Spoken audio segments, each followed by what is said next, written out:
여러분 안녕하세요. 신나는 선 광트입니다. 자, 오늘은요 드디어 7단원의 마지막 시간입니다. 마지막 시간으로 9번째 시간이에요. 다른 과목의 교과서를 읽고 요약해보는 시간입니다.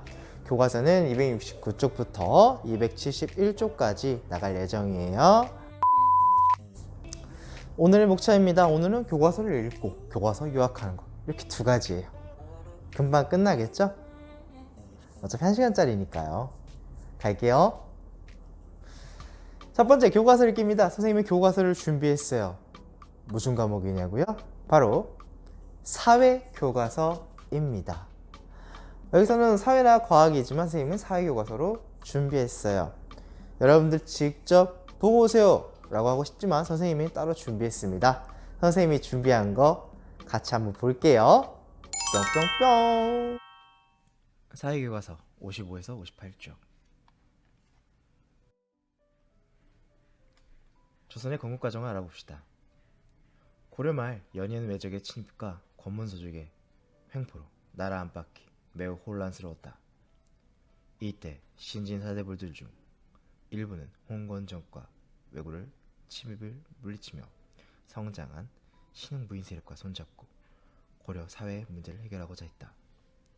이때 새로 들어선 명은 고려의 북쪽 땅의 일부를 내어놓으라는 무리한 요구를 해왔다. 고려는 이성계로 하여금 요동 지역을 공격하게 했다.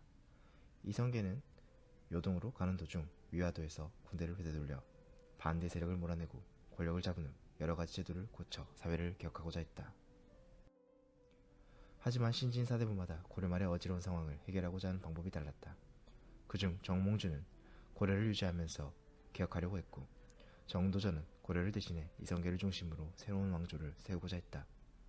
이후 이들 두 세력 간의 갈등이 깊어져가자 이성계의 아들인 이방원이 정몽주를 죽였고, 이성계를 중심으로 한 세력이 고려를 멸망시켜 새로운 왕조를 열었다. 조선 건국. 그리고 고려의 수도인 개경, 개성에서 오늘날 서울인 한양으로 도읍을 옮겼다. 조선이 한양을 도읍으로 삼은 것은 삼국시대부터 교통이 편리하고 지리적으로 많은 이점이 있었기 때문이다. 한양은 한강을 거쳐 물자를 옮기거나 농사짓고 생활하기에 좋은 조건을 갖추고 있었다. 조선은 유교정치 이념을 내세우며 세운 나라로서 백성을 나라의 근본으로 삼았다. 이에 따라 왕과 관리들은 백성을 위한 정치를 하려고 노력했다. 특히 왕은 충성스러운 신하를 뽑고 신하들은 바른 정치를 펼치려고 노력했다. 백성들에게도 나라에 충성하고 맡은 일에 최선을 다하는 태도가 강조되었다. 이런 생각을 담아 궁궐과 도정의 4대문을 각각 유교에서 강조하는 덕목으로 이름 붙였다. 임금이 덕으로서 나라를 다스려 만년 동안 큰 복을 누리라는 뜻으로 지은 경복궁과 예의를 높여 소중히 여기라는 뜻으로 지은 숭례문이 대표적이다. 잘 보셨죠? 네, 그러면 이제는 요약 한번 해보자고요. 요약하기. 자, 근데 요약하는 방법을 조금 생각해 봐야 될 것 같아요. 우리가 지금 조선의 건국과정 관련해서 순서랑 나열 이렇게 두 가지를 쓸 수 있을 것 같아요. 말 그대로 건국되는 과정은 순서로 하면 될 것 같고, 나열 같은 경우는 조선의 특징 부분, 뒷부분은 좀 나열적으로 생각할 수 있을 것 같아요. 그럼 이 두 가지를 사용해서 한번 요약을 해보자고요. 어디까지나 선생님이 해주는 것도 예시기 때문에 여러분들이 그대로 하셔도 되고 아니면 다르게 하셔도 상관은 없습니다. 선생님은요 순서를 이렇게 할게요. 건국과정인데 건국과정의 순서를 이렇게 해보겠습니다. 첫 번째, 고려말 혼란스러운 상황을 신진사대부가 문제를 해결하고자 함. 그래서 이성계는 위화도에서 군대를 돌리고, 위화도 회군이죠, 반대 세력을 제거하고 권력을 잡음. 그 다음 제도를 고쳐 사회를 개혁하고자 함. 그리고 나서 이성계가 조선을 건국하고 한양을 도읍으로 함. 이렇게 선생님은 순서로 요약을 해봤습니다. 그 다음 건국됐을 때 그 특징들을 봤을 때, 조선의 특징을 봤을 때는 나열 가지고 한번 해볼 거예요.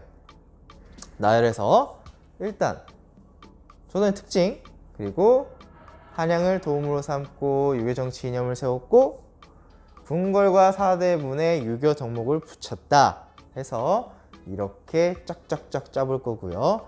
거기에 의해서 교통과 지리, 한양을 도움으로 삼은 거에 대해서 교통과 지리적 이점 때문에 그랬고, 유교 정치 이념을 세운 건 백성을 위함 때문이었고, 그 다음 경복궁 그리고 충례문 이렇게 이름을 붙였다는 거죠. 이렇게 조금 더 부연 설명을 해주면서 이렇게 나열 방식으로 해봤습니다. 여러분들은 어떻게 했나요? 여러분들이 한 대로 꼭 하고 넘어가시기 바랍니다.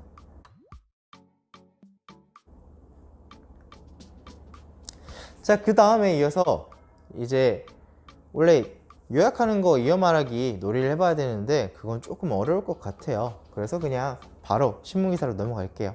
자, 신문기사를 찾아 읽고 중요한 부분을 요약해 보자고 합니다. 교과서 270쪽에 있죠? 선생님이 신문기사를 준비했어요. 짠! 뿅! 꽤 길죠? 글씨가 좀 안 보일 수도 있기 때문에 선생님이 이것만 따로 딱 보여드릴게요. 보고 오세요.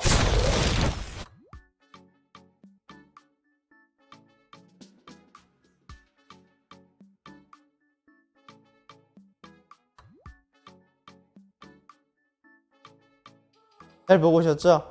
뭐 지금 유튜브 이용 시간이랑 다른 앱들도 사용을 하지만 그것보다 월등한 유튜브에 대해서 지금 얘기를 하고 있는 것 같습니다.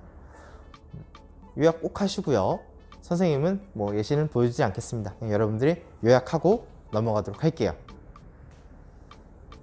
여기까지 됐으면 이제 우리 271쪽 되돌아보기 해보겠습니다. 지금 이렇게 있어요. 요약, 파악, 문맥 그대로 네 가지를 골라서 쓰면 되는데, 첫 번째, 글 내용을 잘 이해하려면 낱말의 뜻을 뭐 하며 읽는다? 뭐 하면서? 파악하며 읽어야 하고요. 그 다음에 뭐를 고려하고 읽으면? 문맥을 고려하여 읽으면 낱말의 뜻을 잘 파악할 수 있겠죠. 모르는 낱말도 마찬가지로. 그 다음 뭐 하기는?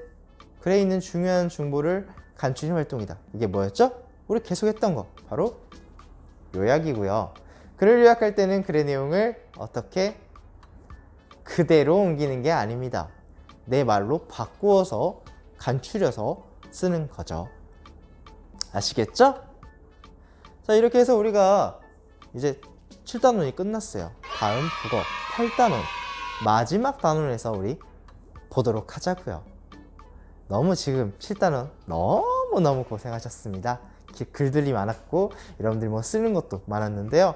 이렇게 여러분들이 지혜롭고 슬기롭게 해결해서 선생님은 너무 기분이 좋습니다. 네, 그럼 여기까지 우리 신나는 수업 광TV 였고요. 여러분들 수업 유익하게 보셨다면 꼭 구독과 좋아요 부탁드리겠습니다. 그럼 여러분들 다음 국어 시간에 만나요. 안녕.